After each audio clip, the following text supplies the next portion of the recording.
This is the reaction that has been appearing online to this story. I'm not going to focus on a lot of it because we've had this conversation on social media. All you need to do is search Ruth Kamande on Twitter, on Facebook, and a series of responses come out. The one thing I'm going to focus on, however, is the response of Amnesty International Kenya to this particular story. And I'm going to first read out their response, and this appears on their Twitter pages, on their Twitter handle. Kenya's High Court sentencing of Ruth Kamande to death for killing her boyfriend is a blow to Kenya's progressive record in commuting death sentences to terms of imprisonment. They go on to say that Ruth Kamande killed Farid Mohammed, his family still grieves and justice must be served, is not in question.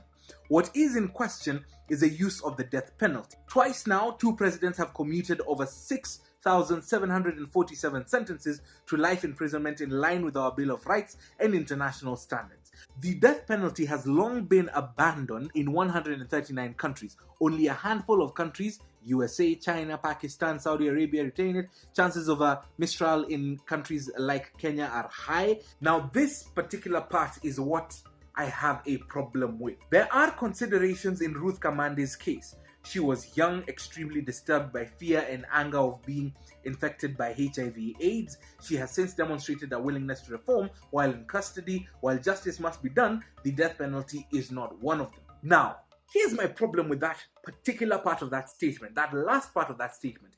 It deliberately twists around what has been made very clear in the rollout of this particular case, in how this entire case has been prosecuted. And this is what I mean. And it's even included in the judge's statement. Now, Justice Lesiit is the one who issued this ruling. So I'm going to in particular focus on part of what the judge said. And I will quote this word for word. The accused alleged that the deceased had sex with her knowing he was HIV positive. I rejected that explanation. Not only was it raised at the defense stage, but also for being an afterthought.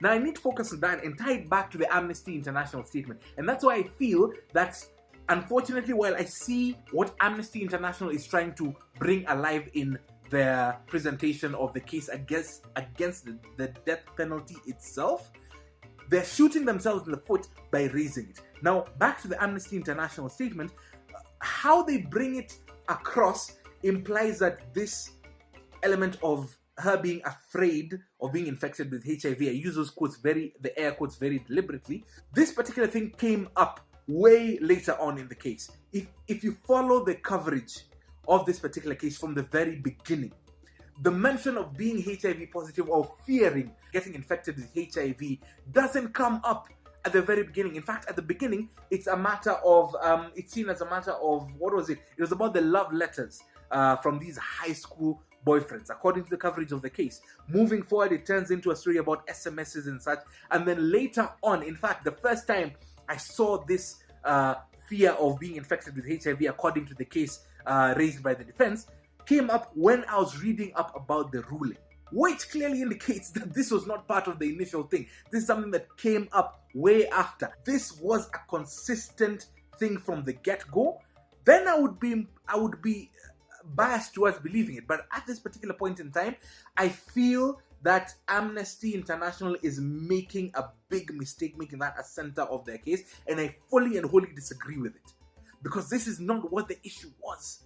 That is not what the issue was. So in as much as, yes, I recognize that you want to make a case against the death penalty, this is not how to do it.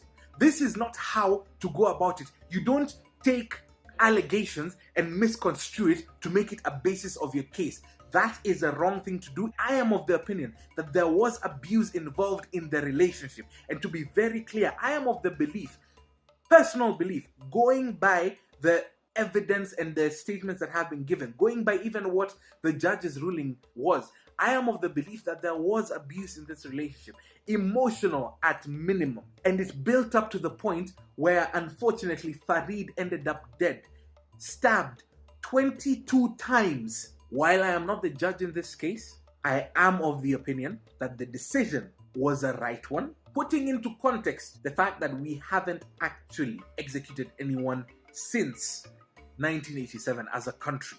So it's very likely that her sentence will be commuted. To Amnesty International, this particular way in which you have framed your argument, I am disappointed. I may be of an opinion that you disagree with, that you agree with.